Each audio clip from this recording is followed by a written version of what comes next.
So today what I want to do is to try and offer a kind of a bridge between Sabbatianism and Hasidism.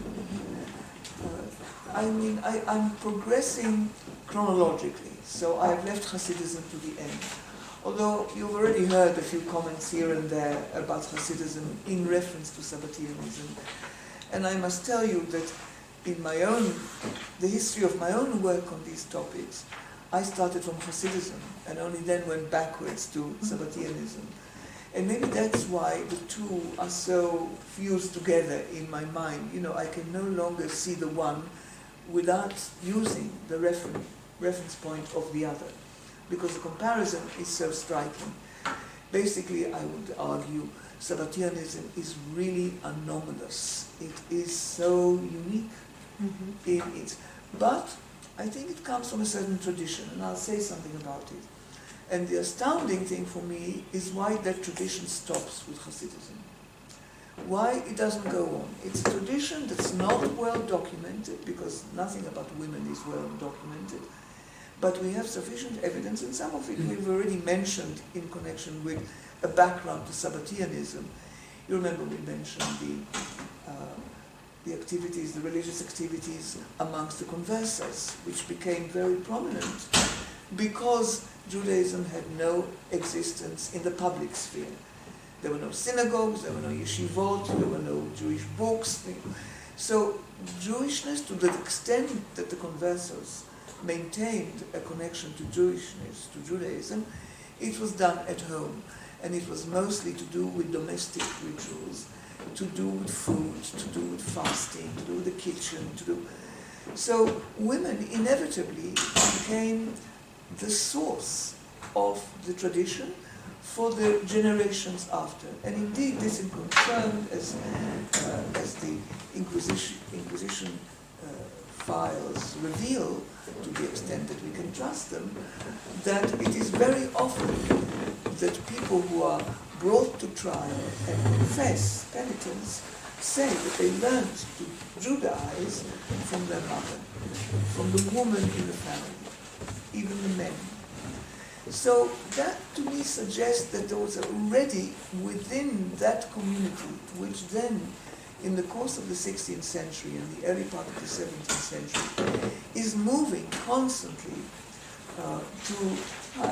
is moving to the Ottoman world, where as a Muslim society they're able to re-embrace Judaism to the extent that they want to or can, and also to the Protestant world, and even for some part of the Catholic world, where they go back. I mean, the movement between the Jewish and the Christian identity of these people is not clear-cut at all, and they continue to have a kind of a fusion of the two, long after they have left the Iberian Peninsula and have settled in their new places as openly Jewish members of Jewish communities. We know that they maintain contact with families, business connections back in Iberia. Quite often they traveled back. It was dangerous because they could be caught and arrested, and in some cases we know that they did. But they nevertheless did it. Business, marriage, family connections.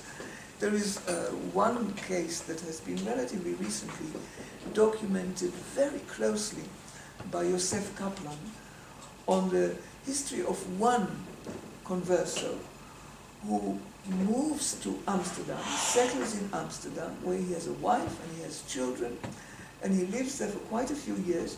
Then he goes back to Spain. The first time he stays a couple of years, and he's lucky, he's not caught. But he forms a relationship with another woman, and he has another wife. And then he has children by this woman. He goes back to Amsterdam to his Jewish family, and then he goes back a second time to Spain, and this time he is caught, but only after he has been there already for 3 or 4 years. And he has a whole family then. So he has a completely fluid identity, and he moved, and he, very luckily for him, he is released by the Inquisition in the end, and manages to escape via France, and he goes back to Amsterdam, where he's considered a fully acceptable Jew, a member of the Jewish community. And this is, I am sure, although the evidence for this one case documented by Yosef Kaplan, who was lucky enough to find all the documentation, is unusual in that we can really trace different stages of his life and the kind of the dual existence he maintained. I'm sure there were many other such cases. So we could say that Sephardi women in the Ottoman world, in which Sabbatianism begins, within the Ottoman Empire, and then spreads to these, we know that the Sephardis were very drawn to it, although by no means only the Sephardim, the Ashkenazim as well. But there have been a number of scholars who have tried to even say that it was first and foremost a Sephardi phenomenon, which I don't buy. There's one Polish Jewish historian who I think adopted this position as a bit of kind of Ashkenazi apologetics.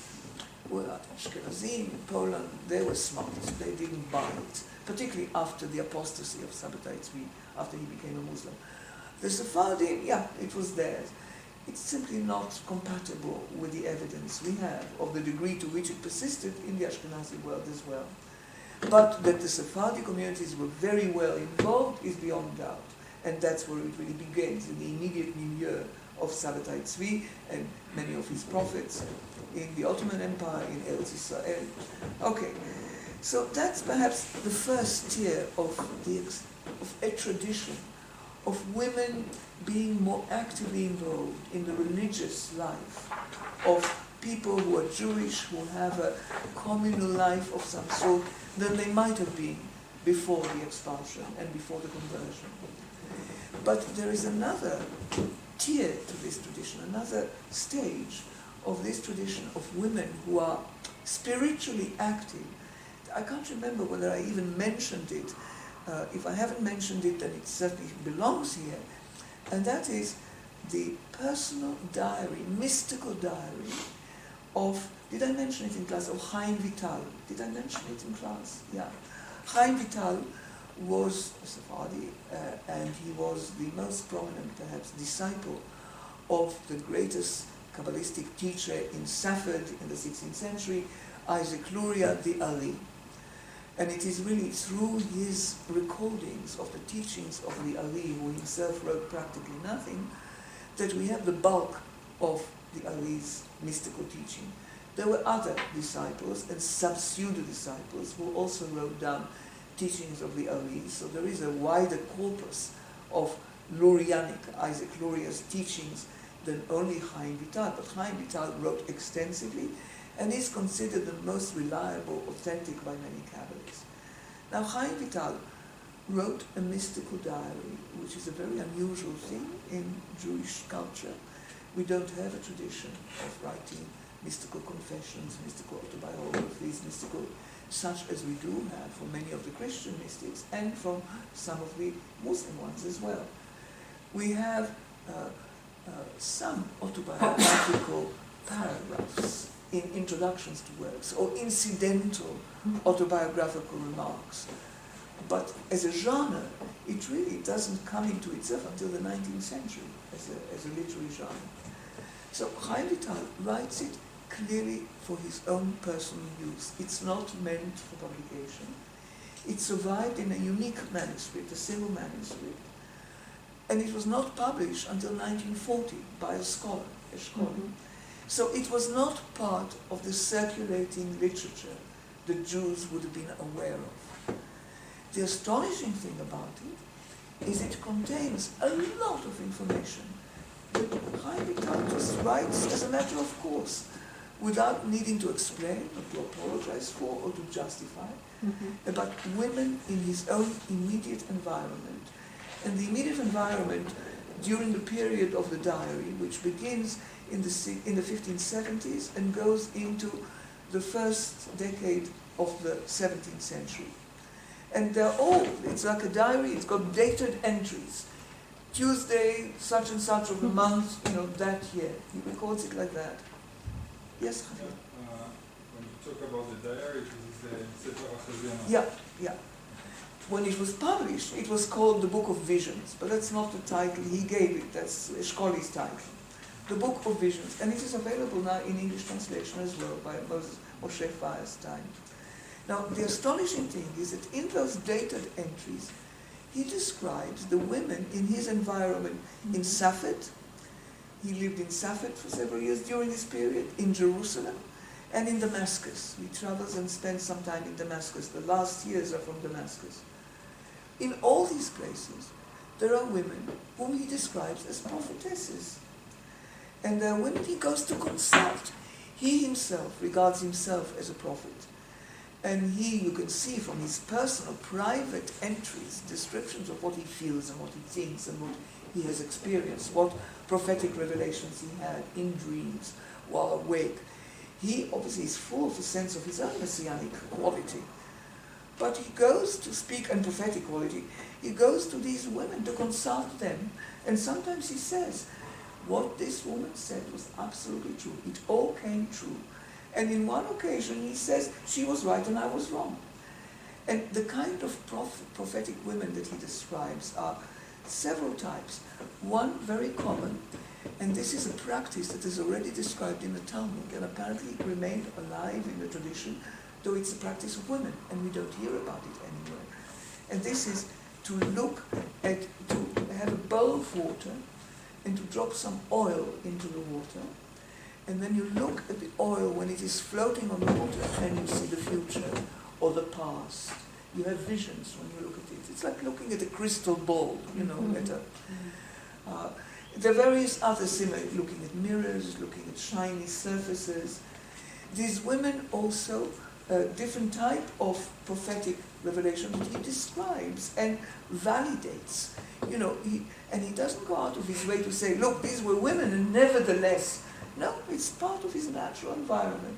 He also consults Muslim prophets and doesn't have to justify for similar men, not women, Muslim men, and a lot of Jewish women. I think one or two of them we know of from other sources. There's one woman who is famous by the title Sognadora, the dreamer.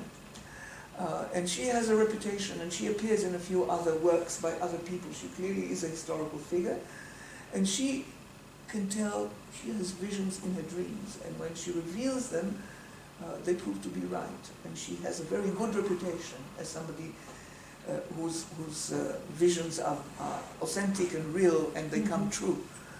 So it is a peculiar window that opened up when this text became known, because nobody knew about it before, to a kind of activity by women that we, if not for this one diary, we would have really not known about it. One or two references to Sonia Dora, we wouldn't have known what it means.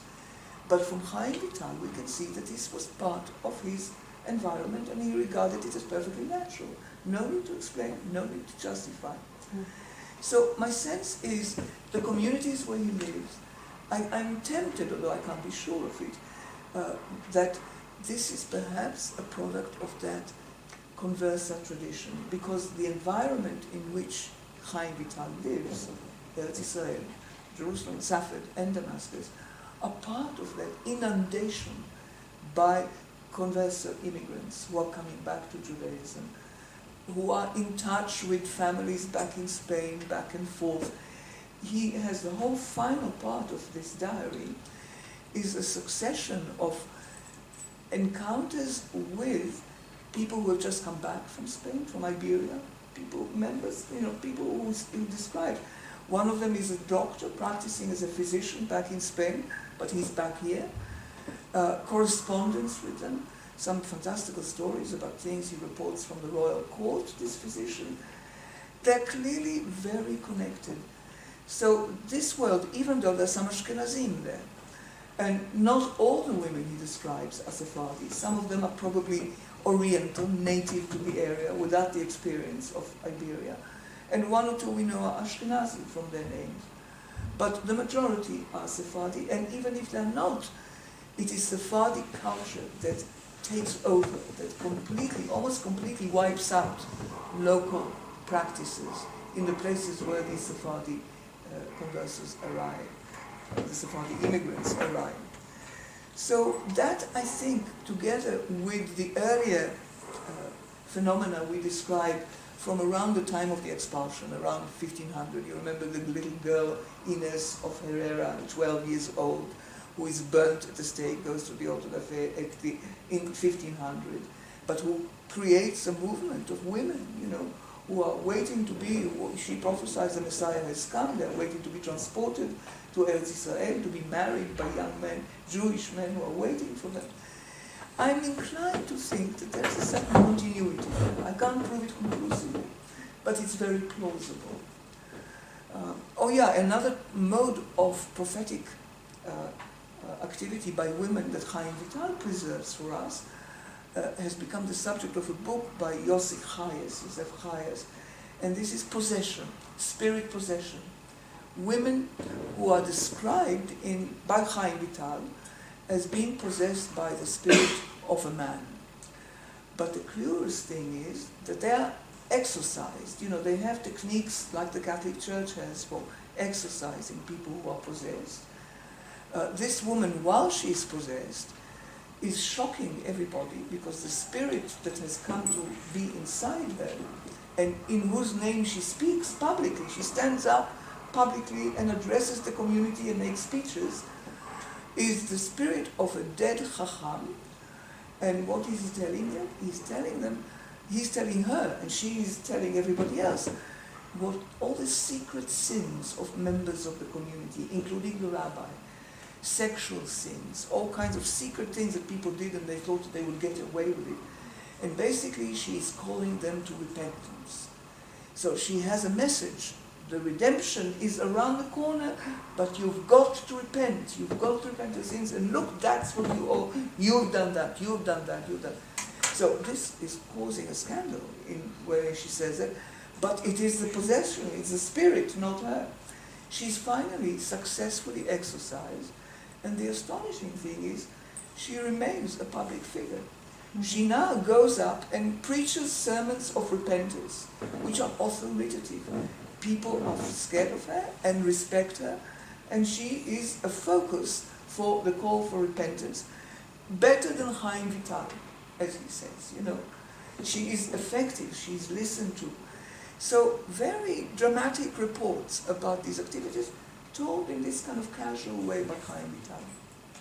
So what I want to ask, what I ask myself, and I'm sharing with you, is if when Sabbatianism by the 18th century, still maintains, as we discussed last week, still maintains the tradition that women are at the center of activity, not on the outer periphery. Women are brought to the fore, that there is an egalitarian agenda, that there is a liberating kind of opportunity for women to take part in the ritual life of the Sabbatian community that in traditional Jewish communities they would not have. They would be very marginal. So if that is what Sabbatianism gives, and if it has perhaps earlier roots in this tradition, documented in the 16th and the very beginning of the 17th century by Chaim Vital, even earlier on in Iberia, where it continues, even when there are converses being accused of Judaizing, very often it's women who are the great mystics, who are. So if so, then why does it stop in Hasidism?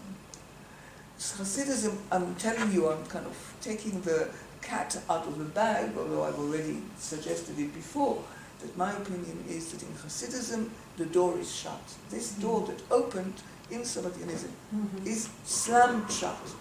No room for women here. Not in the spiritual enterprise of Hasidism.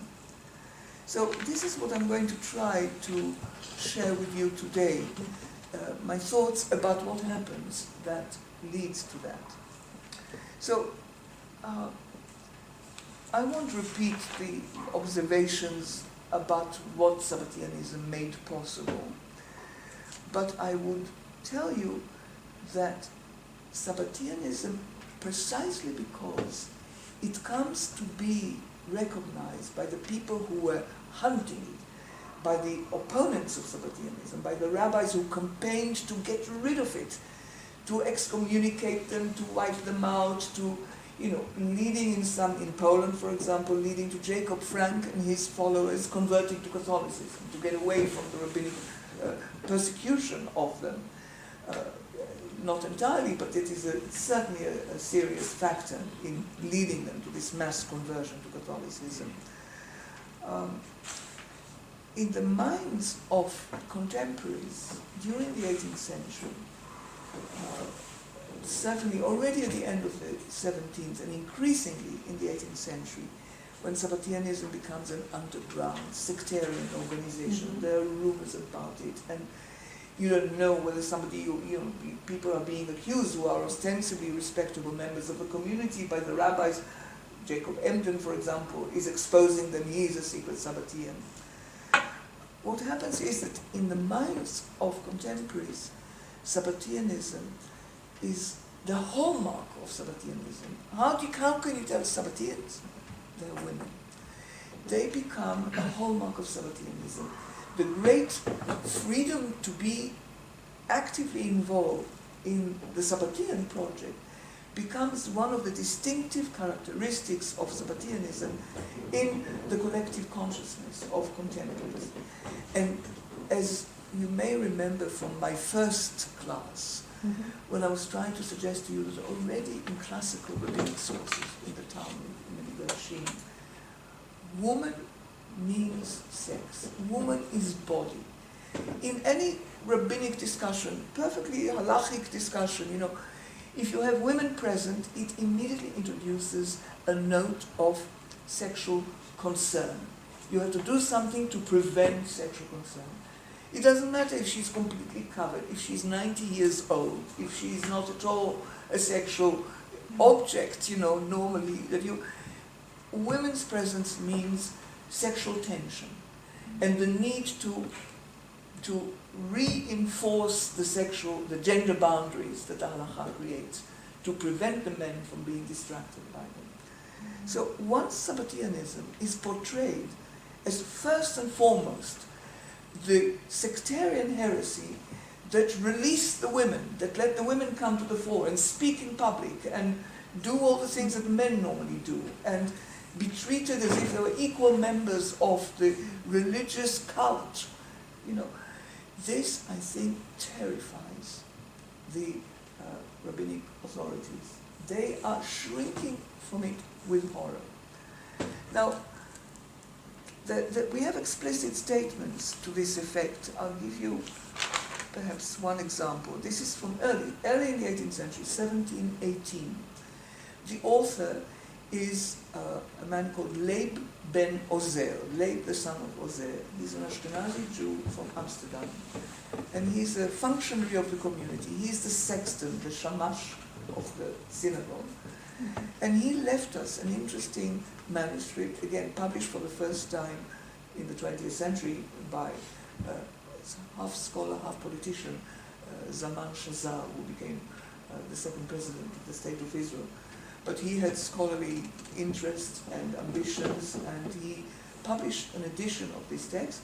It was written in Yiddish, in 18th century Amsterdam Yiddish of the Ashkenazim, and Shazar published the text plus a translation. There is now a young woman who is redoing it, who has written, she's a student of Pavel's also, who has done her MA on it and is becoming a doctorate, and she did a very nice job looking at the sort of thing, Katya, you are doing for the Sephardi adaptation of Ashkenazi texts. What does this man do with the Sephardi environment that he often describes? How does he Ashkenazize it? How to explain it to his own readers? And he was a faithful believer in Sabbatai Tzvi until a certain point, after he became an apostate, and he's writing when he's older and he has completely repented his enthusiasm for Sabbatai Tzvi. He himself apparently is never involved in any transgressions of any kind. He remained Jewish, but he has lost his belief. He now sees this was a false Messiah. So in this book he writes, and this is my translations into English, we must not be impressed by those who perform one awesome deeds, for they are all driven by the other side. The other side is a standard Kabbalistic term, rabbinic term for the satanic forces, the demonic forces, the evil side, the other side. There's this side, which is good, and then there's the other side, which is evil. So they're all driven by the other side. And we should keep as far away as possible from such people, since all they do is confound, confuse, and disturb the world, causing nothing but adversity, troubles. They bring troubles to the world, and leading to no good whatsoever. For we can do without people, what is this? For we can do without prophets. For we can do without prophets, and let none but Elijah the prophet himself herald the good tidings of salvation and consolation. So a very strong anti-prophetic statement. And I think I mentioned last week that prophecy is a problematic concept in Rabbinic Judaism. You know, after the destruction of the temple, after the last 3 prophets of the Bible, Haggai, Zechariah, and Malachi, prophecy ceased. Now we have sages who interpret. That's how we get the divine revelation, the original biblical revelation interpreted by sages. So this is a very anti-prophetic statement altogether. And the prophets, as you remember, one of the hallmarks of Sabbatianism from the very beginning that everybody reports is all these women prophesying, you know, the Sabbatian women. And the revelation of Elijah, you remember last week we said one of the astounding things is that this particular type of revelation that is previously and afterwards reserved for the greatest saintly male figures in the Jewish tradition, suddenly women in the streets are saying they're on the basis of Gilui Eliyahu, Cardozo, you had to fix your circumcision. You remember I had a revelation of Elijah. So this is a complete rejection of that wave, and the explicit condemnations that go with it, I won't go on reading you examples, links it to sexual transgression. When you have this and you have women doing it, that means that there's complete breakdown of sexual morality, transgressions of morality. So I would say that one could have expected, perhaps it's not so surprising, that if there was indeed a tradition of female activism, prophetic, mystical, within Sabbatianism, that it might die down in certain parts of the Sabbatian world of the 17th century by the 18th century, and particularly as the 18th century progresses. And I mean those centers of Jewish life in the West, in Germany, where we had big, Sabbatian upheavals, in Hamburg, where some of the Sephardim settled, and in the Ashkenazi community as well, in the Netherlands, in England, where again the Sabbatians were very present and influential, and even in some parts of Central Europe, in Bohemia, Moravia, where under the Habsburg, there was the beginning of modernity, there was the beginning of acculturation, modernization, and the communities were moving away from that type of zealotry and blind faith that Sabbatianism encouraged in its enthusiastic adherence. Enthusiasm becomes distasteful, unacceptable. Prophecy is looked at with too much ecstasy, too much emotionalism, is not compatible with the values of those Jewish communities in the West who are on the way to emancipation, who are struggling for emancipation. They want to be acculturated, they want to be part of the civilized European liberal world. So you can see it's not surprising that the enthusiasm for Sabbatianism, whether it is prophesied by women or by men, should not be fashionable any longer. It should be receding. And the same applies also to the Kabbalah. The history of the position of Kabbalah in Jewish culture is an interesting one. It's by no means straightforward. Nowadays, it is, for example, very permissible, although there's a shift, even as we speak. But in the 20th century, and until recently, I would say, it was perfectly legitimate for a great rabbinic authority, a man who is considered a great scholar, highly respected in the Orthodox world, may have written lots of books, halachic books, writes you sponsor, to say, Kabbalah is not for me. I am a scholar, of Talmud, of halakha, that's my work. Kabbalah is for others. Not to say Kabbalah is nonsense, but not for me. But in the 18th century, and certainly going back 17th century, 16th century, more often than not always, but more often than not, Kabbalah and halakha went together.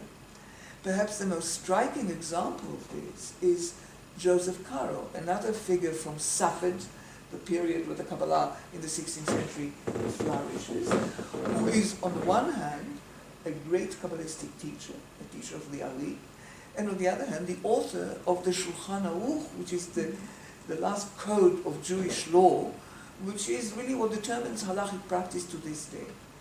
And in fact, one monographic biography of Joseph Caro by Tzvi Verblovsky, a student of Schollem's, published in the 60s, is actually called, the title, Joseph Caro, Lawyer and Mystic. As if these are two contradictory words, in fact, they are together. If you think of the medieval period, Nachmanides is another example. The greatest halachic authorities of his days, and a Kabbalistic teacher to a whole generation of Kabbalists. So, for a long time, these two areas were not separate. They were an integral part of Jewish practice. Even, one of the chief opponents of Sabbatianism in the 17th century, one of the first people to start saying this is all, at first to just be very suspicious, let's wait and see, and pretty soon, certainly after the apostasy, after conversion to Islam, saying this is false, he's not the Messiah, Jacob Sasportas, famous for his book which denounces the Sabbatian movement and collects documentation to prove it, he is not against the Kabbalah. He is a Kabbalist himself. He regards himself, he quotes the Zohar, he denounces the Sabbatians for a wrong interpretation of the Kabbalah, but he does not reject the Kabbalah. By the 18th century, you begin to get also a retreat from Kabbalah, together with a retreat from prophetic expression, with ecstasy and enthusiasm. The Kabbalah, which is connected with kind of experiences, begins to be something that people say, well, that's not for me. A retreat from it. The various development, even Hasidism, which in a sense is an heir to the Kabbalistic tradition, feels the need to translate the Kabbalah into another language, as we shall see. It is informed by the Kabbalah, but it doesn't speak Kabbalah. It has a different way of approaching God, and we'll talk about that in a little while. So again, I'm saying, in those parts of the world where the rationalist values of the Enlightenment are coming in and the Jews are becoming acculturated, not surprising that Sabbatianism simply dies down, and with it dies the phenomenon of women prophets, because the whole thing is discredited and embarrassment, and people shy away from it. But the intriguing thing for me is what happens in Eastern Europe. Eastern Europe, in the course of the 18th century, is still far from the beginning of enlightenment and acculturation. The Hasidic movement emerges into a world which is not yet familiar with. By the end of the 18th century, you get the beginning, the first Maskilim, the first Jewish Enlightenment advocates begin to be active in Eastern Europe, in the territories, in Galicia in particular, because Galicia was part of the Habsburg Empire. German was there, so although they were themselves from much further east, they were active there first. So by the second decade of the 19th century, you begin to get the present, but it's still a tiny minority, and they are hounded by the Orthodox. But at the time when Hasidism emerges, and when its formative period in the 1760s, 70s, there's still, Kabbalah is still an integral part of the intellectual world of a Jewish scholar, why? And Sabbatianism is still existent in Poland, and thriving, in certain communities. That is where we have Jacob from, and his thousand followers. So why there does the phenomenon of women, prophets and so on, disappears? Kabbalah is still there, Sabbatianism is still there. Ostensibly, it could have gone on. And I believe really that it is the horror of the sexual transgressions that are associated with it that causes this barrier to come in. It is as if once you let loose the spiritual forces of women, you get the collapse of morality. You degenerate into sexual immorality. And we have explicit statements from people at that time. You can see that's what bothers them more than anything else. That's the face of Sabbatianism for them. And that includes the position of the women within it. Now, the situation is even more complicated. The relationship between Sabbatianism and Hasidism has been a topic debated much in the literature. Scholem, the great scholar of Sabbatianism, who also wrote some seminal studies of Hasidism, had a theory. He argued that Sabbatianism, that Hasidism is a dialectical reaction to Sabbatianism. In other words, Hasidism grows out of it, but reacts against it. Reacts against it not, it rejects it as a kind of a path that became crooked, that got off, but it sees itself as a correction of that. So there's a famous article by Scholem, which is beautiful to read, and it's been the subject of much debate subsequently, and it is called The Neutralization of the Messianic Idea in Hasidism. So because of Sabbatianism, he argued, Hasidism doesn't say that Messianism is a false idea. Messianism, after all, is an ancient tradition within Judaism. It is even formulated in the principles of Judaism as formulated by Maimonides, which are written into every prayer book and which are, as one of the articles of faith. When you begin to get an attempt at a catechism, a Jewish catechism, or at a kind of a Jewish dogma, or arranged point by point, this is one of the principles. So it's a noble ideal that Judaism never rejects. But, as Scholem says, in Hasidism it is neutralized. In other words, you take away the sting of the idea, because the idea is potentially always very revolutionary. Messianic redemption is turning the whole world upside down. It's a new creation. It's something very revolutionary. Hasidism takes that away. Yes, the Messiah, of course the Messiah comes, and of course we are all waiting for the Messiah. But it'll happen at some point. We cannot tell when it will happen. It'll happen So they pay lip service to the Messianic idea, while in fact offering a very good substitute for it. Because what they do offer is a kind of instead of a dramatic political worldly eschatology, where the world itself is redeemed, Sabbatai Tzvi comes and the kings take off their crown, the Sultan takes off his crown, and as Nathan of Gaza prophesied, and all the nations submit themselves to the rule of the King Messiah, and they will also be accepted, into this redeemed world. Instead of this kind of vision it is a kind of a state of mind. There's even a beautiful expression for it. It occurs a lot in the text about Shabbat, for example. Ke'ein olam haba. The experience of Shabbat is like the world to come. Is like the eschatological state. So it's as if you are given a foretaste, an advanced taste of what the redeemed world would be like. And for that, the physical, concrete world in which you are operating doesn't come into the picture. It is, you put yourself in a particular frame of mind in which you experience a state in which everything is united with everything else. You've gone beyond boundaries, but you're not actually living it as a living reality. So that was Scholem's theory. Some scholars rejected it and said, no, you could easily arrive at the way Hasidism deals with the Messianic idea and with other aspects of Hasidic teaching completely bypassing the embarrassment, the debacle of the Sabbatian episode. You can get at it straight from the earlier Kabbalistic sources. There's one scholar in particular associated with this who wrote extremely valuable studies of Hasidism, Mendel Piekash. That was his view. For example, another teaching of Hasidism that Sholem presented as if it is a neutralized Sabbatian idea is the ideal, the Hasidic ideal for the charismatic leader to descend in the kind of shorthand of Hasidic text. It is called the fall of the tzaddik, the descent of the tzaddik. What does it mean? The charismatic leader, who is the mediator for ordinary people who come to him, his disciples, the mediator of the upper world. Come to me, I am connected to the upper world.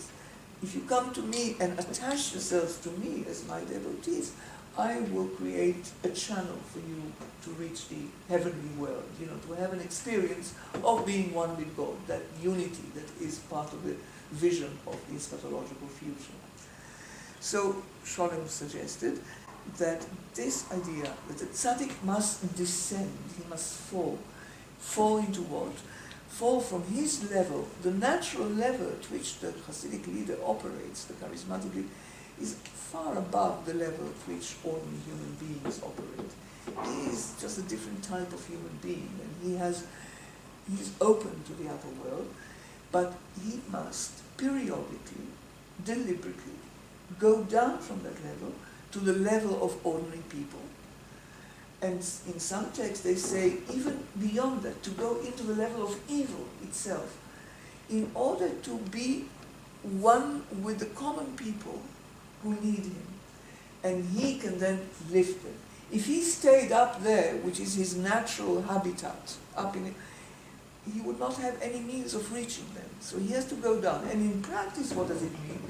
There are certain times, frequently enough, when the tzaddik is not just sitting in his room reading or meditating or having kind of personal mystical experiences. He goes out and talks to ordinary people. He helps them, he gets involved, he does business, he operates as an ordinary person. And for those of them who believe that he even has to experience what sin is like, to be able to help people out of their sinful material experience, he has to have the experience himself. So they say he has to commit. There's a beautiful expression that they use, nidnud avera, a fluttering of a transgression. Not a gross transgression, not to do what the Sabbatians did, to take a piece of candle made of forbidden fat and eat it, to do something that is a very slight, a hint of a transgression. I don't know, to be 2 minutes late, with your Sabbath coming, or a gesture. But that would be enough to make you capable of understanding human sin, So Sholem argued that descent of the tzaddik to the level of ordinary people, in order to raise them, to enable them to climb through him to the upper world, is a neutralized idea or a modification, a reaction against the more extreme Sabbatian idea of the fall of the Messiah, Sabbatai Tzvi, to Islam. You remember, as we described it last week, he goes down to the level of material evil, which is where Islam is based, to take out the holy sparks of divine energy that are trapped in it, in order to bring about the redemption. And at that moment, that evil matter to which he descended would disintegrate, would disappear, would cease to exist, because there would be no seed of life in it. There would nothing to animate it, which is the divine energy. So several other points Sholem believed were a Hasidic reaction to a modification. So Hasidism grows out of Sabbatianism and reacts against it. And the idea that Hasidism grows out of Sabbatianism is also explicitly stated in the writings of the anti-Hasidim, the people who came out against the Hasidic movement when it became sufficiently noticeable, when it began to develop from just a small cluster of individuals into a larger group of people who were doing some strange things. They say explicitly, this is just a continuation of Sabbatianism. They're the same sect. It's all the same. We have a quotation in the name of the Gaon of Vilna, Elijah of Vilna. I think I mentioned him casually, the man who started the campaign against Hasidism in 1772. He actually says, this is they are Sabbatians, you know. And this accusation continues to reverberate through the polemical anti-Hasidic literature as well. So the idea that they're closely connected, that even Hasidism is a direct offshoot of Sabbatianism, is there in the anti-Hasidic literature of both the Orthodox rabbinic authorities who come out against them, and a little later into the 19th century, also in the polemics of the Maskilim, because the Maskilim, the enlightened Jews in Eastern Europe, who were bringing in Western ideas and were trying to reform the very backwards Eastern European Jewish community as they saw it, they repeated it. They're like the Sabbatians, exactly like the Sabbatians. The same text, the same rhetoric appears in their writings as well. And it even infiltrates into the early scholarship about the history of Hasidism. Some of the early Wissenschaft des Judentums, the school of Jewish historiography that begins in the second decade of the 19th century in Germany, takes this on as a matter of course. You know, this is the origin of Hasidism. So the idea circulates. Scholem offers this dialectical model, and some scholars have said there's no connection at all. You know, you could easily get there without Sabbatianism. Now, as you can probably guess, my own sense, if only on the question of women, but not only on the question of women, is that I am with Scholem in the sense that I believe that there is a close connection. Hasidism does see itself, and we have explicit statements to this effect from attributed to the Baal Shem Tov. We never know whatever is attributed to the Baal Shem Tov, who is supposed to be the founder of Hasidism. We have no idea of knowing whether he actually said it or not, because all the attributions date from at least 50 years after his death. You know, we just don't know. But it is significant, nevertheless, that this is attributed to him in the earliest collection of stories about his life, whereby he saw it as his duty to rescue the soul of Sabbatai Tzvi from where it got stuck in evil. He went down there and he never came up, so it is his duty. Other statements suggest that there is a sense in which we can see what the Sabbateans were trying to do, and we are going to put it right, you know, we are going to correct it. And I think that in the question of women, Hasidism behaves in that way. You know, that is one trap we are not going to fall into.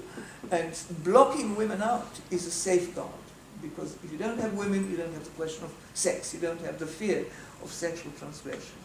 However, what makes it even more intriguing is that my sense is that Hasidism is perhaps much better suited even than Sabbatianism to putting women at the front in terms of the nature of the Hasidic spiritual project itself.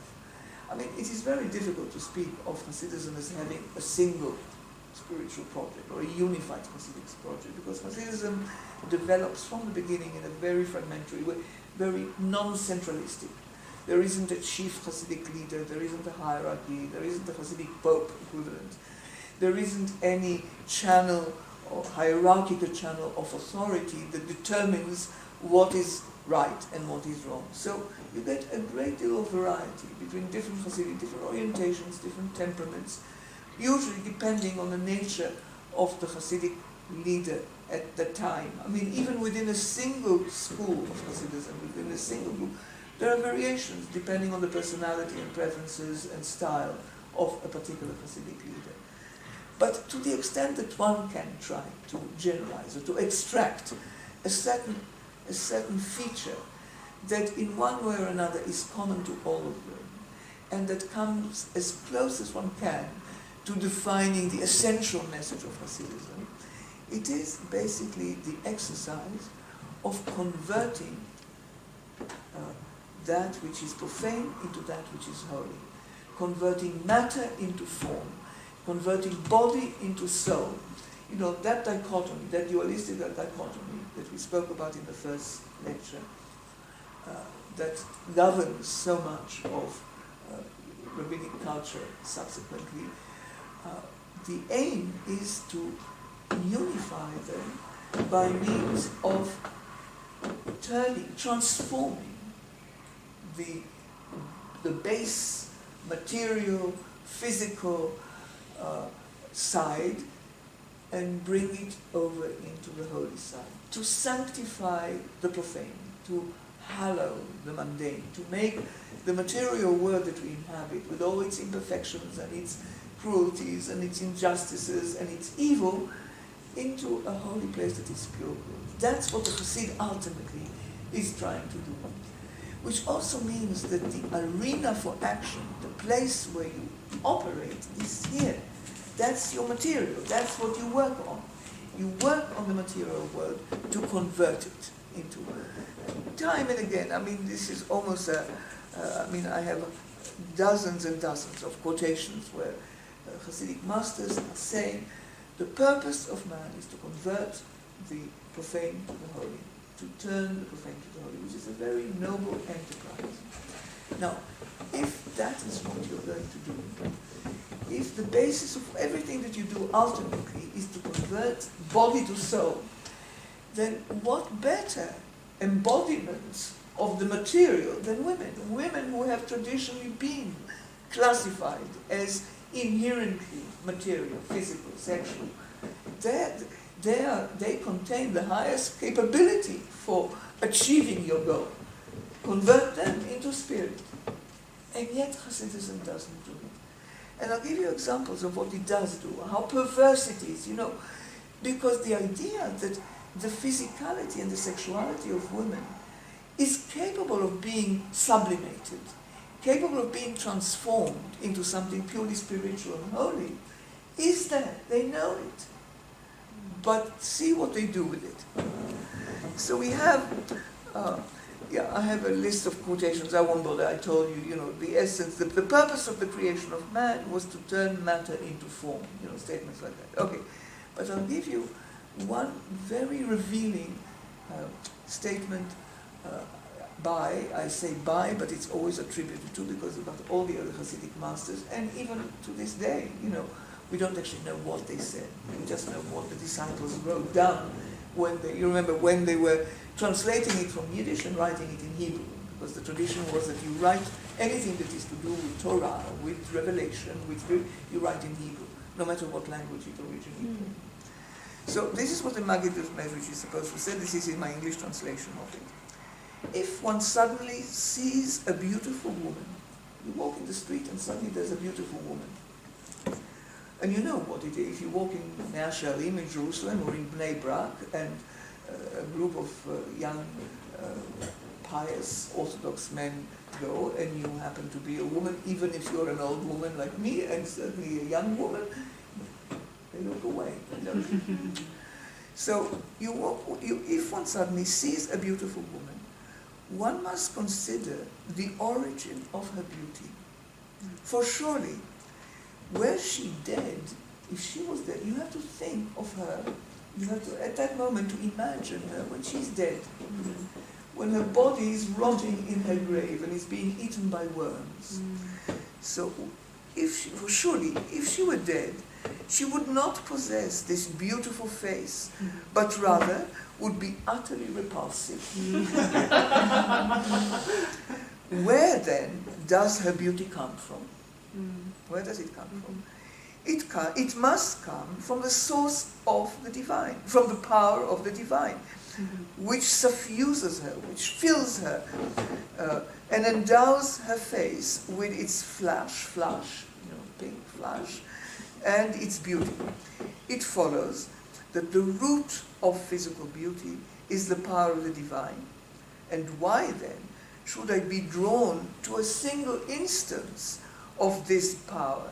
It is better for me to attach myself to the origin and the root of all worlds, where all beauty is to be found.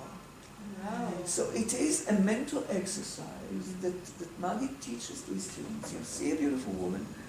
Interestingly, he said, don't turn your face away. Don't do what they do now, Look at her.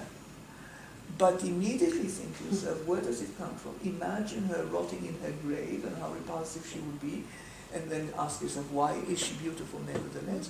Because God is this is the divine spark, the root of the beauty is the divine that animates her. And once you've realized that, say to yourself, why should I waste my time being drawn to this one, I can attach myself to the source, go straight to the source.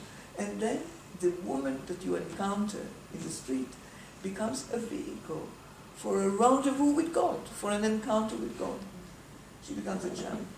So you can see how perverse it is, because Hasidism recognizes that the physicality of a woman, the sexuality of a woman, can be a transportive vehicle, you can use it. But who uses it? And you can see from what goes on afterwards, the minute you do this, the woman falls out of sight. We don't hear anymore about this beauty, She can go on, doing what she does, what women do. It is the man who has managed to use her physical beauty as a vehicle for spiritual ascent. We even have a parallel account of this, as often we have accounts of the same thing by different disciples. And in the other one, the Maggid, when he tells them that when he was young, he once went with... The Maggid is, by the way, dog bear of Mezrich, died in 1772, born around, he's almost contemporary with Baal Shem Tov. He's considered the next generation, but in fact he's a near contemporary. He's born into the 18th century, but only by about 6 years. So the Maggid tells us that when he was young, he once was brought in by his father, who had business with a Polish nobleman, which was a very common feature of Jewish life in Poland in the 18th century, when the Jews were very often the factors, they were the agents of the Polish nobility. They were the leaseholders. They would pay a certain amount of money to the Polish nobleman and buy from him the right to manage either the peasants on his estate, to collect from them the dues, the feudal dues, or to run some resources on the estate, because some of the estates in Poland had salt and metal, the beginning of industry. So the Jews ran it. And so for the local population, the Jews represented the noblemen. And very occasionally, particularly the more successful and wealthier of these Jewish agents, would have direct dealings with the nobleman. They would go into his palace. And so he says he was taken to meet one of these noblemen. And he walked into the room, and he was only a boy, or a young, he doesn't say how age, but when I was young. And to his horror, in the room sits a Gentile woman, a woman with her breasts exposed. So he says, he was young, he did not yet know what to do, and he couldn't control himself, he vomited. He had a fit of vomiting, that's what he says. A friend, when I told him about this, immediately said, well, this must be a euphemism for ejaculation, vomiting. Maybe not, I'm not sure. But this represents a stage before the Maggid develops the method of dealing with these experiences when he was young. From then on, this teaching appears in the writings of his disciples, and after them it reverberates. This is how you deal with the temptation of women, of the physicality of women. And what is clear, and what we know from lots of other evidence, neither the Maggid of Mezrich nor any other Hasidic leader until the 20th century ever addresses his sermons, his teaching, to women. The audience is exclusively male, and that is a rule. You would not allow women in. There's even a question of whether women are allowed to come into the court, even into the compound, whether to submit a petition for a blessing, for some miraculous healing or some other intervention by the saint, which they couldn't give to him personally. They would have to give to a servant or to their husband would take it in. In a few of them, we know that sometimes they did allow women to actually come in themselves, but in many cases, no. But that is only to come to the compound. But to attend the session, usually on Shabbat, the third Sabbath meal, or on festivals, which would be the occasions when people would flock to the court and come. They would sit at a table. The originally it would be a Sabbath meal. Nowadays it's become a symbolic meal. You just have little bits that are reminders of a meal. The main thing is to listen to the sermon of the Rebbe, which sometimes can go on for 4 hours. It depends who and where. Never a woman would be allowed in. Nor do women get mentioned even in the sermons. It is remarkable that it's as if women didn't exist. The only women you occasionally find, there's only 2 ways in which women do get mentioned. One is, it is allegorical. Woman for woman, read body, or matter. With the counterpart, man is, and there are hundreds of, in the sermons, hundreds of comments on biblical verses where you have man and woman mentioned, and they interpret. For this verse, when you come across the word man, it is so. When you come across the word woman, it is body. Abraham and Sarah, in the biblical verses, Abraham represents soul, Sarah represents body. Time and time again, it becomes a cliche almost. It's automatic. So we're not talking about women, we're talking about an allegory of women, allegorized as body. And the other way in which they're mentioned, sometimes it's exclusively biblical women as an opportunity for an allegorical interpretation. So, but there is no reference to women in life today, women as the people that you are addressing or that you are living amongst. None at all. It is not the case in the hagiographical literature of Hasidism, in the tales about the life of the Baal Shem Tov, and the many other Hasidic leaders who have books about their lives, very much like the Christian hagiography or Islamic hagiography. Some of it is fantastical, some of it is supernatural, some of it retains some historical grains of truth. There women do feature. But in the speculative teachings, in the sermons, never, never. So women are not present, women are not addressed, and to the extent that they feature, they're allegorized out of existence. They become some abstract concept, not the physical woman. And there is, even though I said that,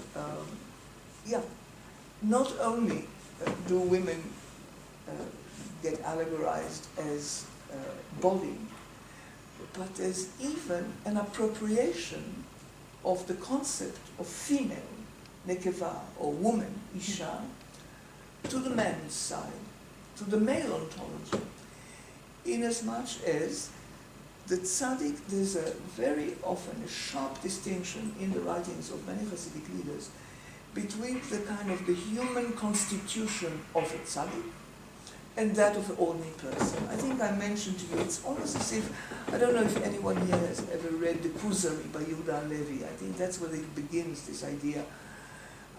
Yehuda Levi, one of the medieval Spanish Jewish philosophers, and he has a kind of an evolutionary structure of creation. So you can start with inanimate objects, and then you have vegetable, and then you have animal, and then you have humans, and then you have Jews. And Hasidism takes it one step further. After Jews, you have tzaddik, you have the Hasidic charismatic. He's a different level of human evolution. He's already semi-divine, he's something else. So many Hasidic leaders emphasize it, not all of them. Some of them appear to give a more democratic sense, although none of them actually operates in that way.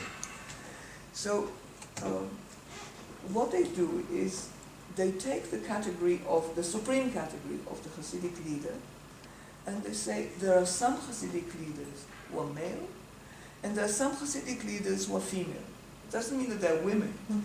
It means simply a question of hierarchy. This supreme, the best, the most powerful, the most spiritual Hasidic leaders are male, and the lesser ones, the ones who haven't accomplished quite such a high level, they're female.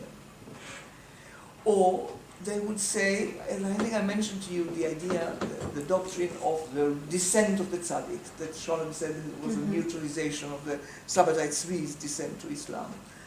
So there are those tzaddikim who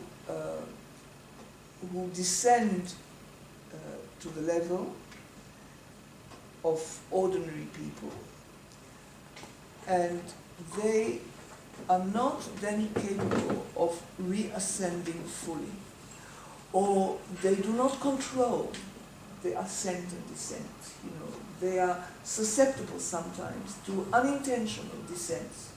They give way to their simple humanity, and they do things that ordinary people do because they can't not do them. So they are female. Whereas the ones who control it and can maintain that, you know, rhythm of going up and down deliberately in order to fulfill their task of lifting ordinary people out of their mundane level of existence, they are female. So there is a kind of a typology of the Hasidic leaders that you get, different types, and they're classified as male and female. So complete appropriation of femininity for the purpose of typifying classes of tzaddikim. Also, very commonly, the tzaddik, there's a complete transference of the very common Jewish and Christian interpretation, say, of the Song of Songs. Very famously in rabbinic literature, the Song of Songs, which is a love song, is understood from the earliest strata of rabbinic literature, and also comparably in Christian Bible exegesis, as an allegory for the relationship between God and his people. So God is male, and the congregation of Israel, or ecclesia, you know, they are the female partner. And it is a love poem between God and his people. So there's a complete transference of that onto the relationship between the Hasidic leader and his congregation. So he is the male, and they are the female. So there is a feminized male community of Hasidim, 100% male, not a single woman, and they are the woman in the relationship, and the Rebbe is the male, very much like God is in relation to the congregation of Israel, Knesset Israel. So whichever way you look at it, and the attributes, the traditional attributes of the female in the philosophical and the Kabbalistic tradition that go back to classical Greek philosophy. So the female is passive, is a receptacle, is much more unstable. It is, you know, all the qualities are attributed to the female in its male manifestation in the Hasidic text. And I'll conclude this, as how am I doing? Yes, I'll kind of aim at concluding by illustrating this even in the tales.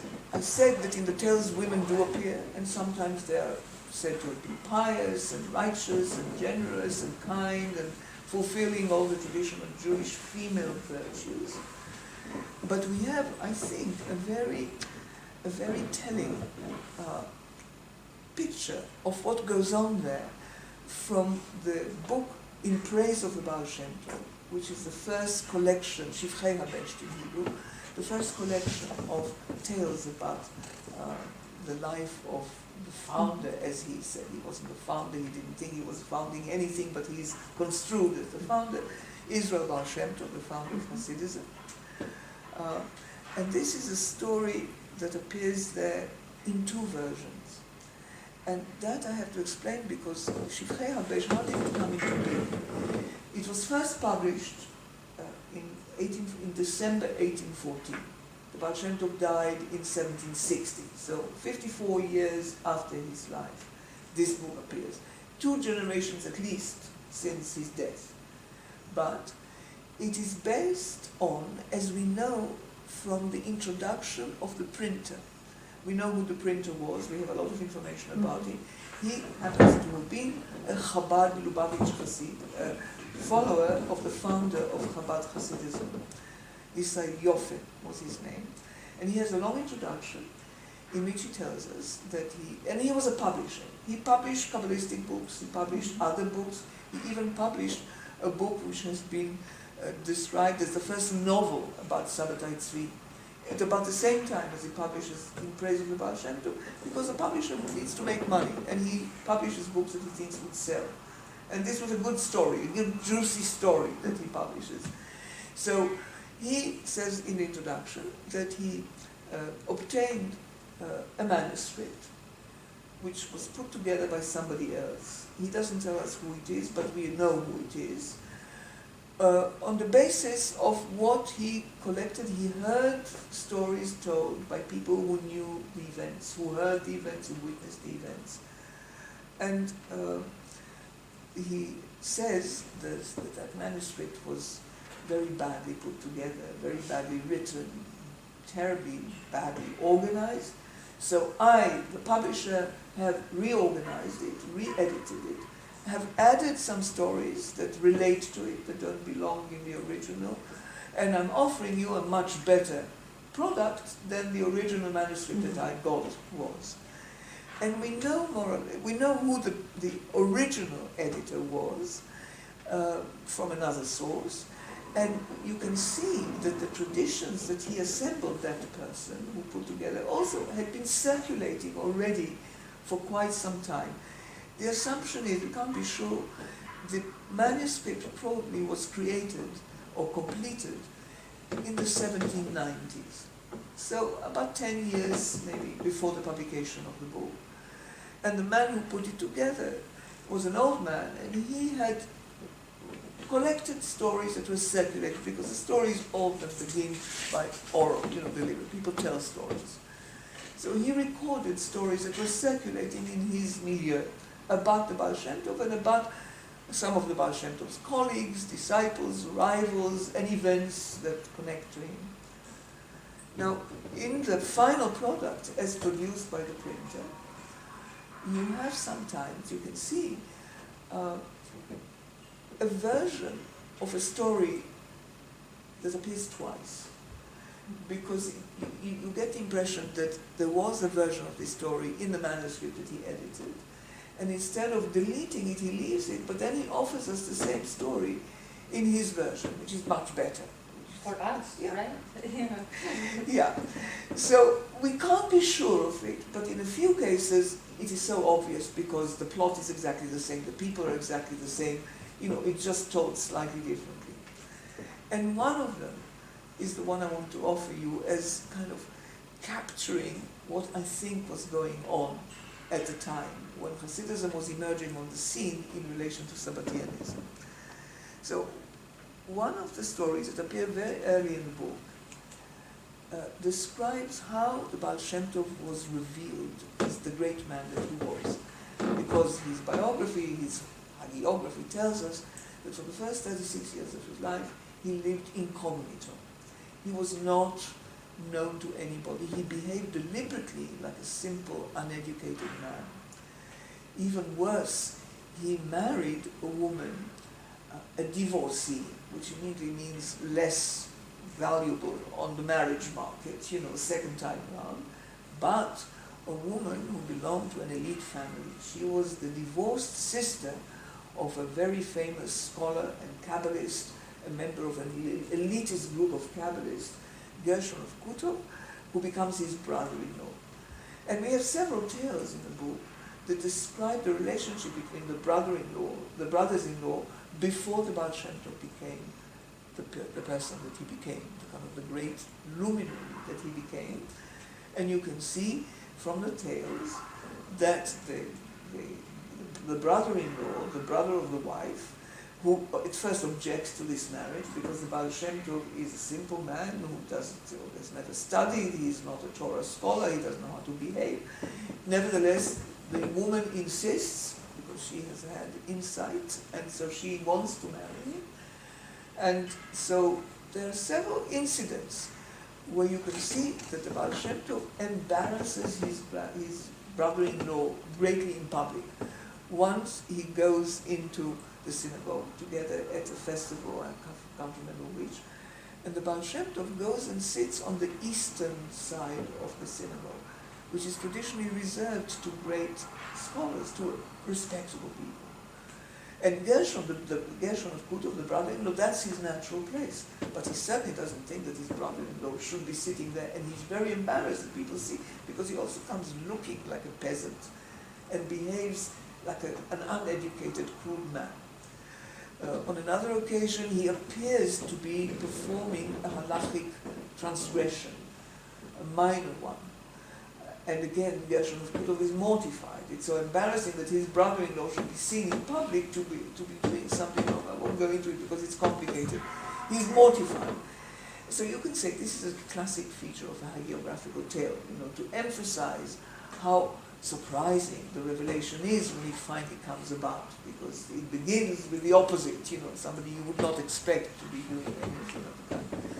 So on one of these occasions, according to this version, the brother-in-law is fed up with these embarrassing incidents, when time and again his brother-in-law does something in public that really is terrible and he is ashamed. So he takes advice. He goes to the rabbi of the town. He lives in Kutov, the town of Kutov. He goes, whereas the Baal Shem Tov and his wife live on a village somewhere, and we are told that the Baal Shem Tov used to spend the whole week in seclusion, in a little hut in the middle of the forest, not coming in contact with anybody. We are led to believe that this is when he had his kind of revelations and so on. And on the weekend he would come to serve his wife, who deserves to have him once a week. And then he would go back to seclusion in the forest. So the Gershon, the brother-in-law, goes to the local rabbi, Moshe of Kutov, and we happen to have a lot of information about this man. This is historical. He was the rabbi of the town, and he was a respected scholar. And so Gershon of Kutov, the brother-in-law, and the rabbi are friends and colleagues, and they belong to the same class. And Rabbi Gershon asked him, what do I do with this brother-in-law of mine? I can't take him anywhere. This is embarrassing. And this rabbi tells him, look, in this town, there is a woman. She is mad, a mad woman, the term meshugat. There is a mad woman. But she has certain powers. And they say that she has the ability to make people repent of their sins, of their inappropriate behavior. Let's take him to her. So Rabbi Gershon agrees. And they take the Baal Shem Tov, who agrees to go, and they go to the Meshugat, to the mad woman. And the mad woman sees him, and as soon as she sees him, she says, I know who you are. And I also know that you are not allowed to reveal who you are until you reach the age of 36. But I know. And when she does that, neither the rabbi nor Rabbi Gershon are aware of what's going on. They think something, really weird, but the Baal Shem Tov knows what's going on. And the Baal Shem Tov then goes into another room with her and makes a deal with her. He says, if you keep the secret, because I'm not allowed, she knows, and I know that you won't be able to do anything to me, even if I did tell who you are, because you're not allowed to exercise your powers yet. So you are bound by oath not to reveal your powers. So he makes a deal with her that she would not reveal who he is until he does, and he promises not to reveal to them that she is actually a great prophetess, that she is not a Meshugat at all. But the text doesn't say that. He promises to keep quiet on her. But throughout the text, she's time and again described as the Isha Meshugat. Mm-hmm. Then we have another version of the story, which I believe is a version. You could say it's a separate story, but the proximity between the two stories is such that I'm sure that this is Israel Yaffe, the editor, rewriting it in a way that he thinks is more appropriate. And in this version, we have again the preliminary, the introductory story is yet another incident where the Baal Shem Tov irritates his brother-in-law by behaving inappropriately in public, so that Rabbi Gershon is exasperated, and he goes to consult Rabbi Moshe of Kutov, the rabbi, about what to do. And Rabbi Moshe says to him, bring her to me. Bring him to me. Mm-hmm. And the whole story is exactly the same, but the mad woman has disappeared. Everything is now done through Rabbi Moshe of Kutov. He's the one who recognizes, well, he's even puzzled. He's not as proficient as the Madwoman, because when the Baal Shem Tov first walks in, he thinks, well, he's exactly as his brother-in-law describes him. He's a crude, and then suddenly he sees the light all around him. So he's frightened and he retreats. And then the Baal Shem Tov realizes that he can see it, so he extinguishes this light. And Rabbi Moshe is relaxed, because now again he sees, oh no, it was just a moment, illusion, and then he does it again, and he plays with him. And eventually they make a deal, and again a mutual promise, you won't tell and I won't tell. I mean, it must be the same story. And what is significant to me is that this woman, who is clearly the prophetess, like the prophetesses the Chaim Vital described in Damascus and Jerusalem, or like perhaps the Sabbatian prophetesses, like Sarah, the wife of Sabbatai Tzvi, who was said to be able to. She is now already a meshugat. She is pathologized. You know, the prophecy of a woman is no longer a vehicle for genuine revelation, even though the story tells us that it was a true revelation. She genuinely could see. But it is pathologized. She is a meshugat. She is a madwoman. And even more dramatically, in the cleaned out version that Israel Yaffe thinks is more appropriate, she's completely disappeared. She's been displaced. She's gone. So I take that to be evidence that, that nicely captures a process that I think is displacement. Female spirituality, or the femininity, or the potentiality of the female to be transformed from body to soul, is displaced by the feminization of the male Hasidic community in its relationship to the tzaddik. Well, there's no room left for the woman herself. The woman is a passive instrument for creating an opportunity for the man to transport himself to another spiritual level. But she herself falls out of sight. Like in the tradition attributed to the Maggid of Mezrich, as soon as you have managed to locate the true source of beauty and connect yourself, you're losing, she doesn't feature any longer, she's gone. The woman has passed, And the same goes for this Meshugat. After the story concludes with a description of some other miracles that the Baal Shem Tov performed somewhere else. He was driving away demons, even still when he was in comedy. No more, nothing to say of her any longer. And this to me supports my sense that, in a sense, I see Hasidism as a missed opportunity.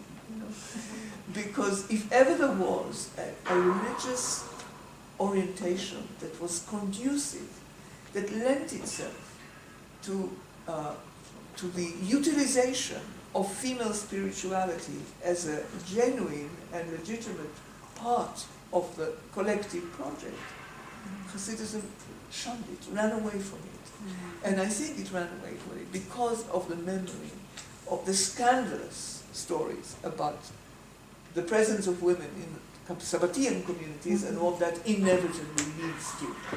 They sleep with their father, they sleep with their brother, they do all kinds of things about which we have some evidence.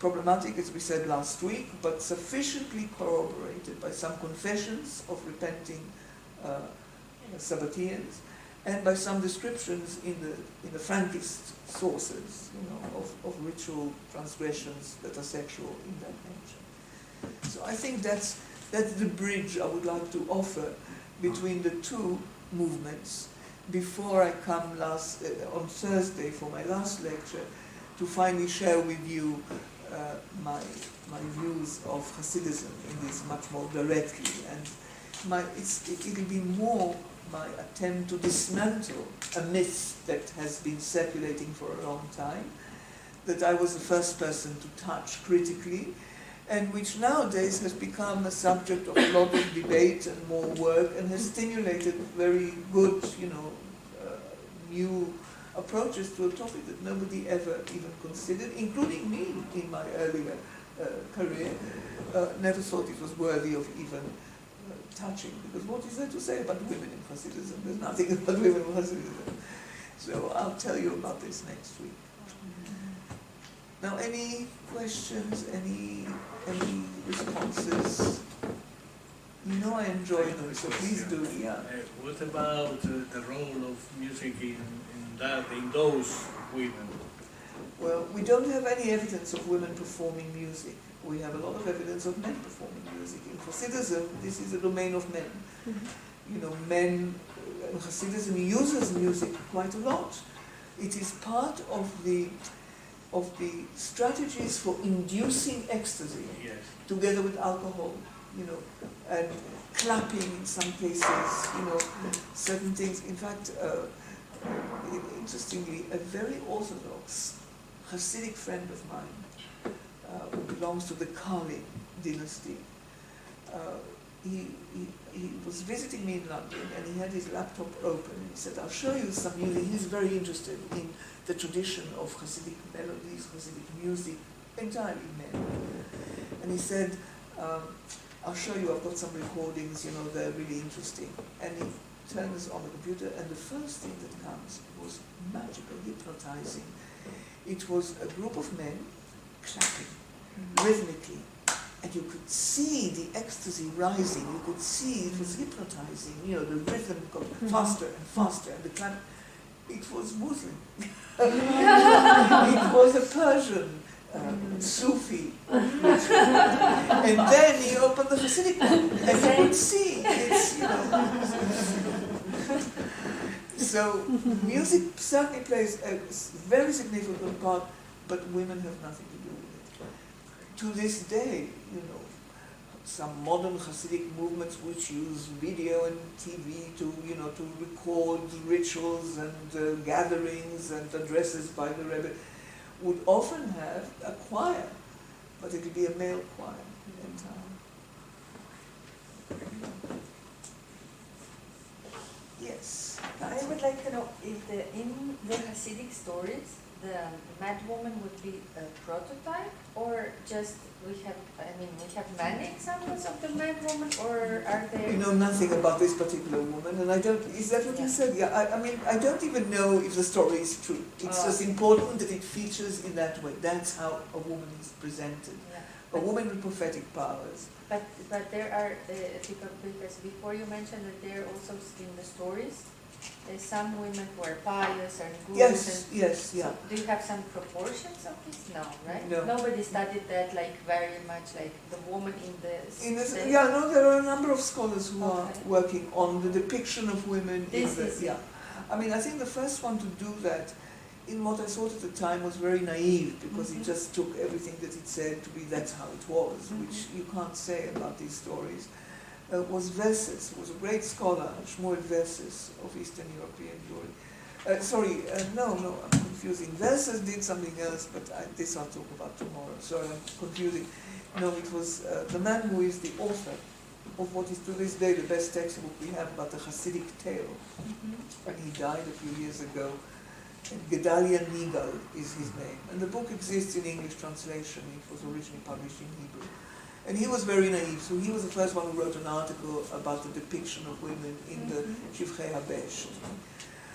But since then, there are a number of women. So there's Tzippi Kaufman at Bar Ilan. There's, what's her name, the editor of Masechet, Rivka Goldberg, you know, particularly women who have been trying to study this. And some of them are doing this exercise, which I don't myself engage with, although that is how feminist readers do. I don't come to it from an ideological feminist point of view. I am more of a historian who is interested in, you know, what I can make of this. But people who have a much greater ideological commitment than me have applied feminist methodologies for subversive reading, you know, reading against the grain. What can you get that actually tells you the opposite of what the story tries to tell you, that would redeem it, you know, given that most of them are so dismissive of the women. I mean, I occasionally do this in particular things, but I'm not stimulated to subject the whole of this literature to this. David Beale wrote one such analysis that also is a feminist reading that goes against the grain, you know, trying to show how, even though it is so apparently exclusive of women, if you read it in this particular way, you can see that it makes you. But I don't think that that's what the Hasidim are doing. I think they're genuine, and the evidence is, to this day, this is the position. You will hear from me on Thursday on the one exception I can give you.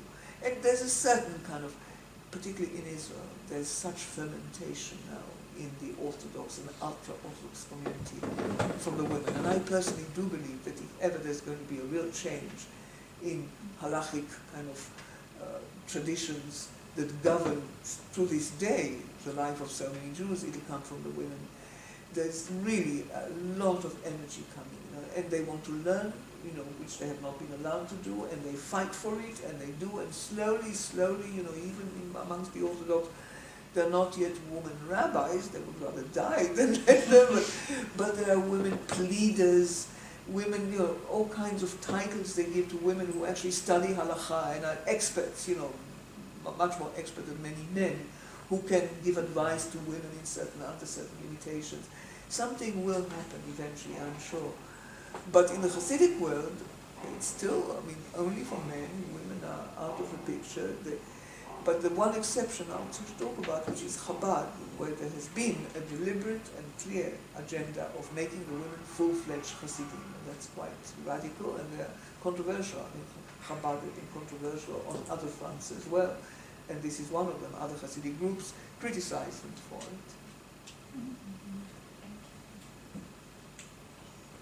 Yes, Marianne.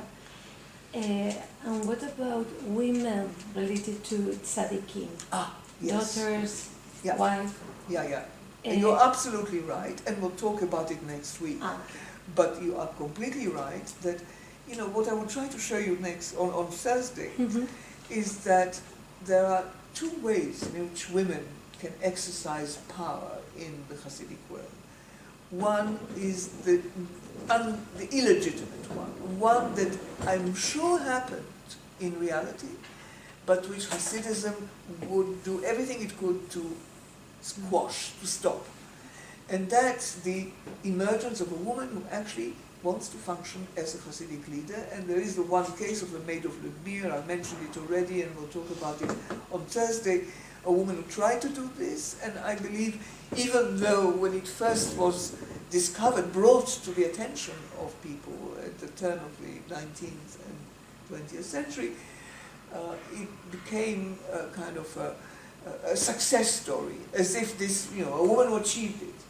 And my reading of that story is, in fact, a tragic failure.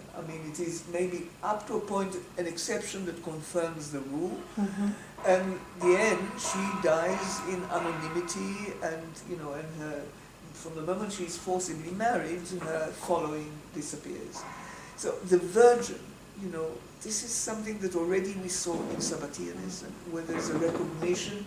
And here clearly a Hasidic woman, and we are dealing with an environment in Eastern Europe which after all is not alien to the idea of Christian female saints who are all nuns, celibates. The ideal type of the saintly female is in the Christian tradition a celibate, even in the Protestant tradition.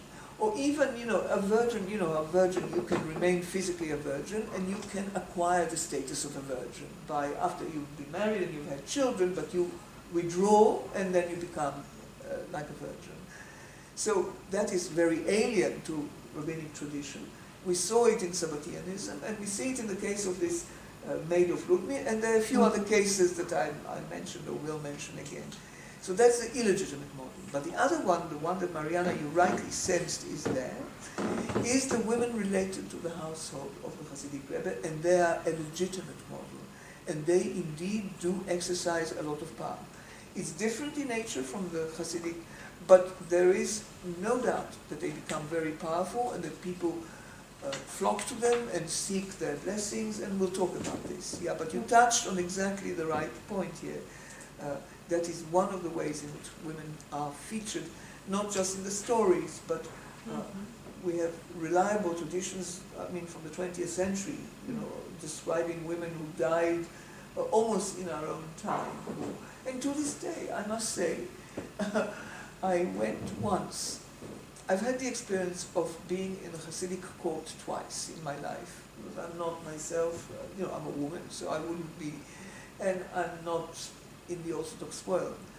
But once I went, this is many years ago, when the last Lubavitcher Rebbe was still alive, I went to the annual gathering of his female emissaries. We'll talk about them.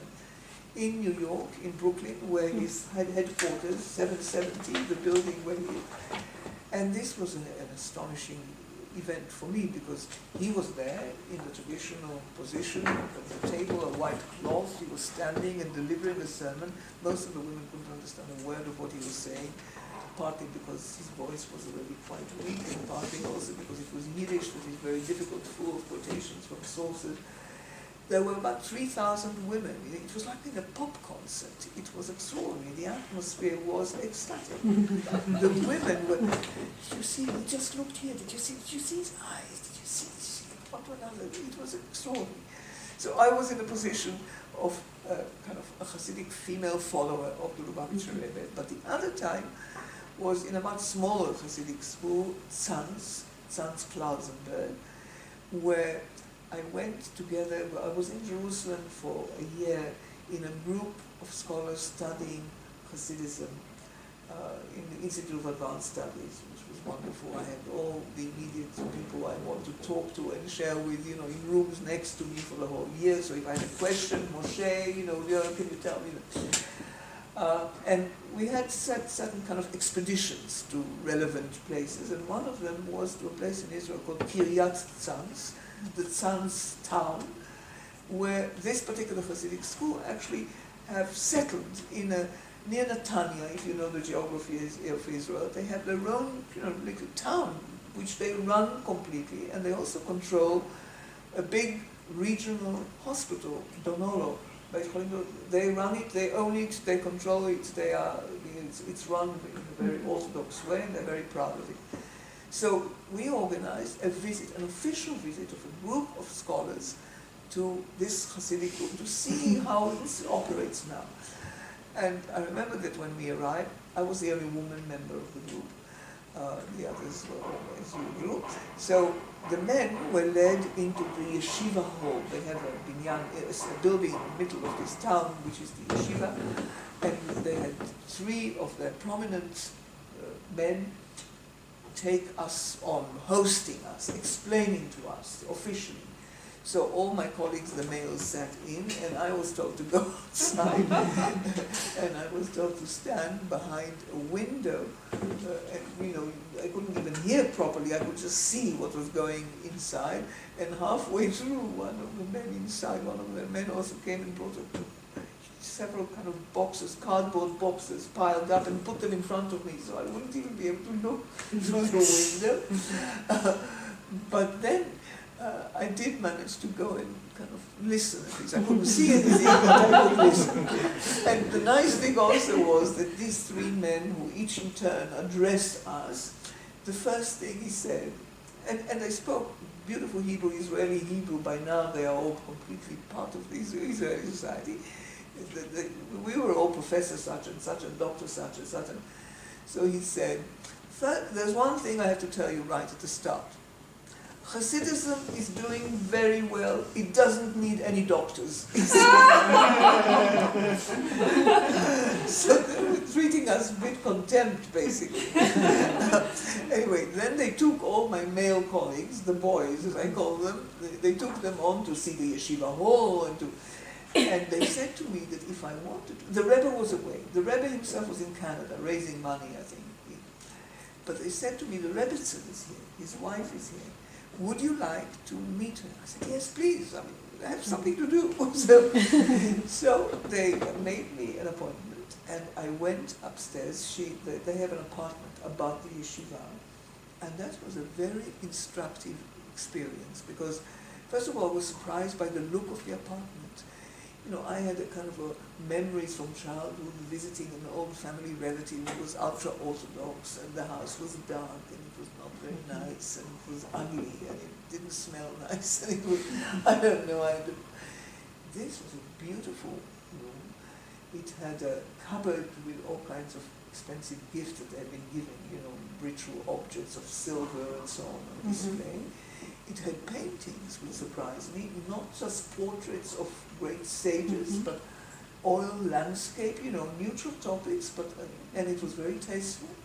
And there was a big table with tablecloth, and after I waited for a few minutes, the Rebbetzin came in, and I swear to you, I felt that I was in the presence of royalty.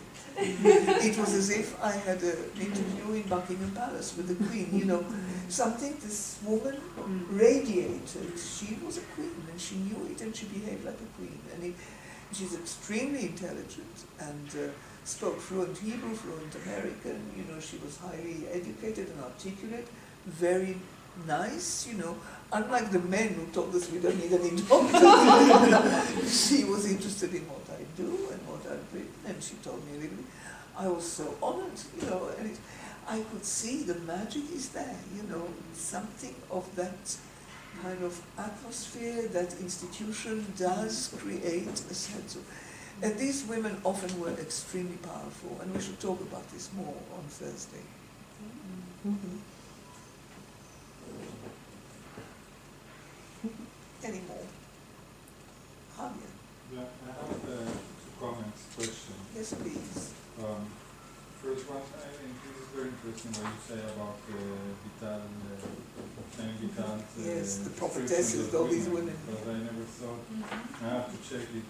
Have a look, yeah. It reminded me some descriptions of ceremonies in inquisitorial, oh, really? inquisitorial files by women. Really? Performed by women.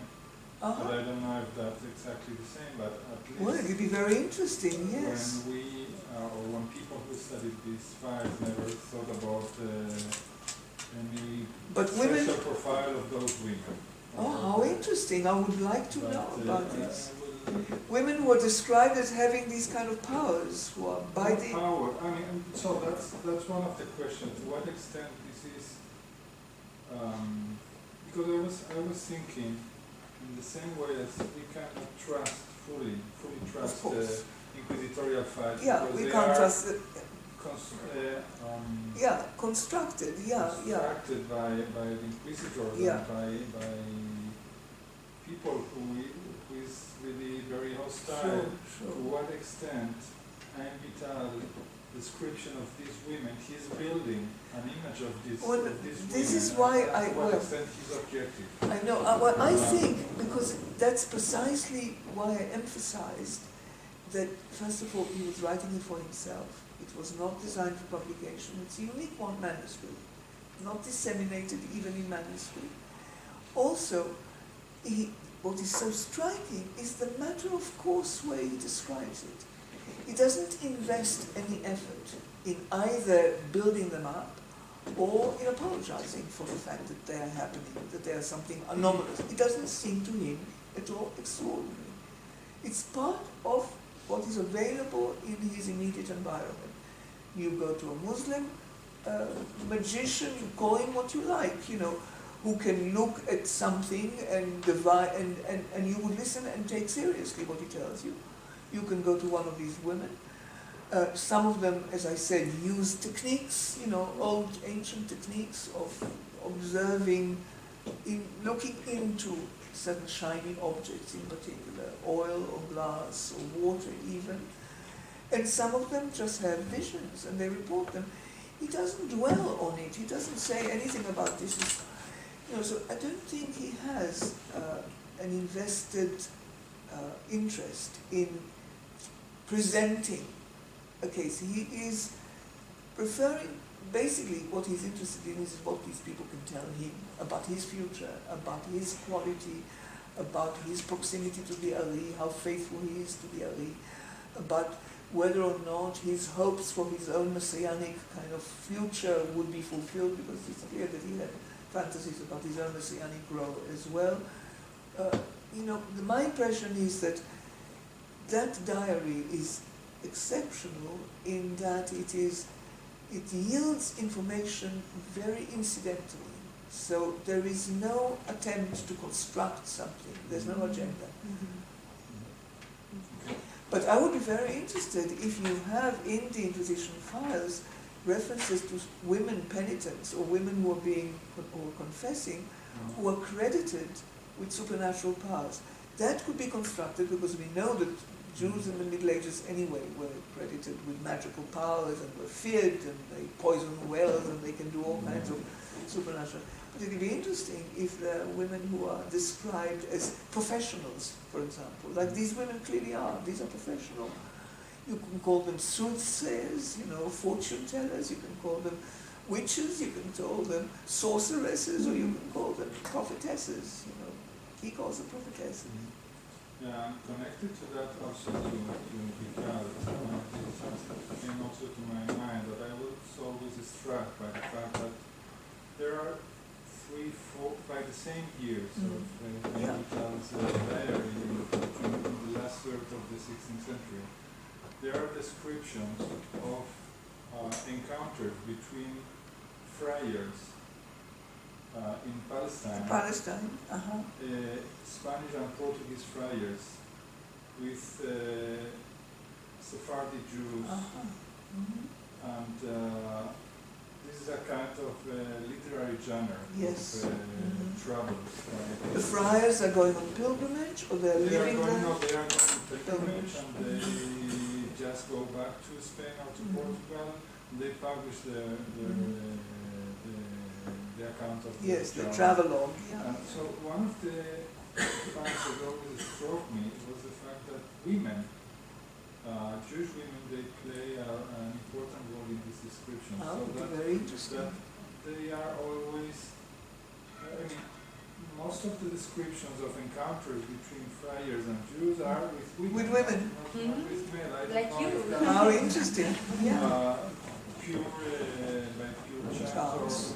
I'm talking about Jewish women of Sephardic origin, of Spanish and Portuguese origin. Because they can talk to them. The possibility they tell them, the friars, well, we speak Spanish, we speak Portuguese, and we have some friends in Seville, or we have still some friends in Lisbon, and we just came 10 years ago. But the fact is that many of these people are women. I don't know. How interesting. One thing that I can say, I think with confidence, is that it's not surprising that women would be out and about. This notion that, we have the phrase that biblical verse is often quoted about encapsulating the position of women in Judaism, which is so untrue historically, kol kvoda bat melech pnima, the honor of the woman has to be indoors, the woman has to be. And this is sometimes, waved at women when people want to restrain them, but the reality is that from antiquity until, right through, women are up and about, and they're in business, and they're trading, and they're in the street, and they're not at all, Perhaps in some, places within Islamic countries, maybe there's an imitation of Muslim practice, and women will be enclosed, but generally, in all the periods that I have looked at, and already in the classical rabbinic sources, it is clear that women are working and they're out in the public place. So the fact that they are available, should not be surprising. But the fact that they're talking mostly to women and not to the men is interesting. Maybe the men would shun the friars more than the women. I don't know. It's tempting to speculate, but it's really, really interesting. And the second thing I wanted to comment is related to the Madwoman.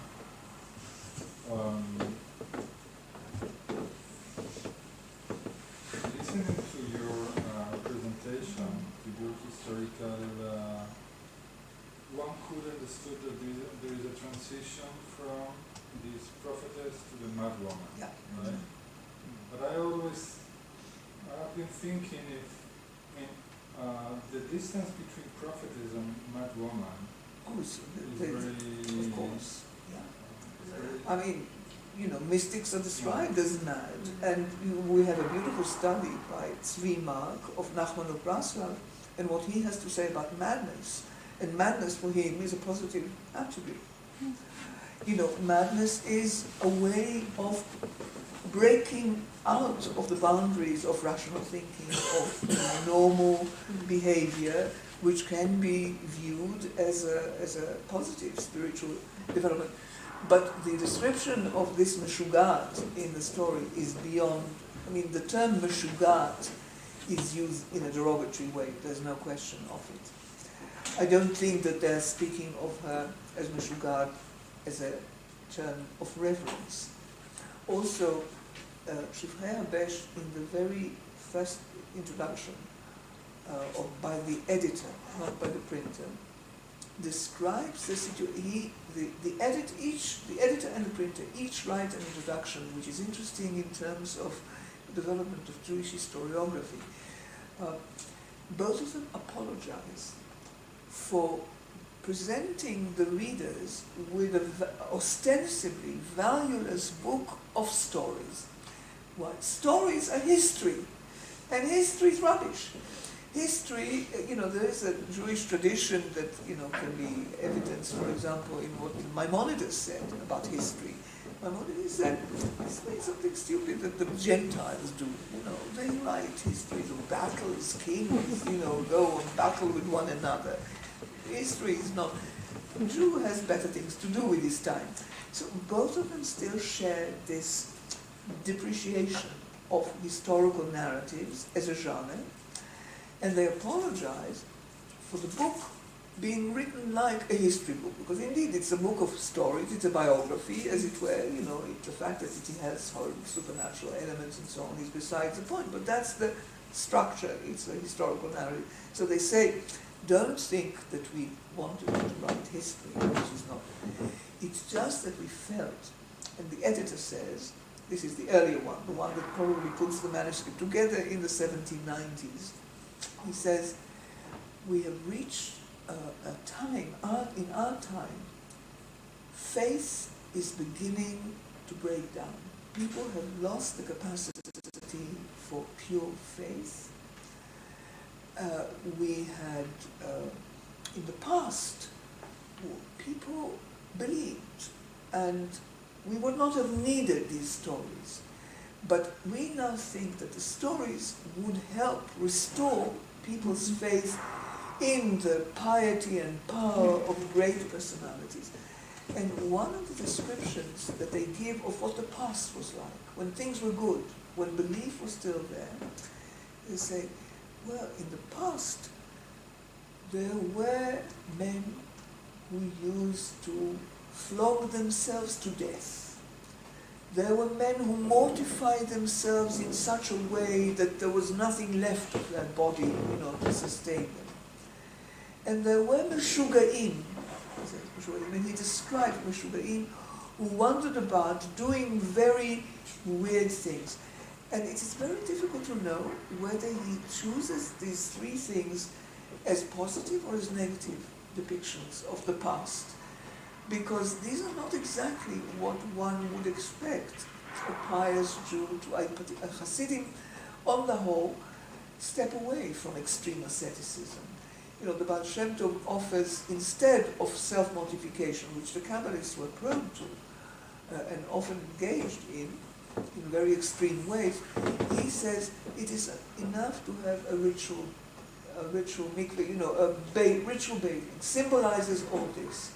And that's why the Hasidim to this day, the men go and bathe in a mikveh, which other Jews don't any longer do, although in antiquity I suppose they did. Very difficult to know whether he means to conjure up a picture of how things broke down and into all kinds of devious behaviors, or whether this is part of what he says the past was great. I'm not entirely sure. But that's the only other context in which the word Meshugaim appears. And it appears together with extreme behaviors, extreme ascetic behaviors. And my sense is that it is negative, that it is something that is disapproved of. And it is in that context that the Isha Meshugad, I think one would have used the term Nevi'ah, or one would have used some other, one would have used, you can say that Rabbi Nachman plays with it. Rabbi Nachman is very crafted in the way he expresses himself. So he provokes you by saying that Shigaon, that being Meshuga is a good thing. It is a wonderful thing. But I think for this to be effective rhetorically, you have to share the belief that to be a Meshuga is not a good thing. So he comes out and tells you, yes it is, it's not as you think, because that opens up all kinds of avenues. 3 Mark's books, talks a lot about the proximity between madness and mysticism historically, and in Hasidism, and in the Baal Shem Tov, and Rabbi Nachman, and in Rabbi Nachman in particular. So it's an interesting point. I mean, I understand what you're saying. I was thinking about 16th century mysticism, female mysticism, how women are characterized as It's female, mad. always Yeah, by men as in a very negative way. exactly. Yeah. It is used as a weapon against women. Exactly. Yes. Yeah. Yeah. So that's that's how I read it. That's why I say that this is a devaluation of a phenomenon that 50 years later, earlier, or in the proximity where the Sabbatians still were doing it, was highly regarded. But that in the Hasidic context, it becomes a shudat. It is exactly as you say. For women, it is one way of denigrating it. Yeah. And I see it as the first stage. She's still there. I mean, she's still recorded. And in the next version, she's being disposed of altogether.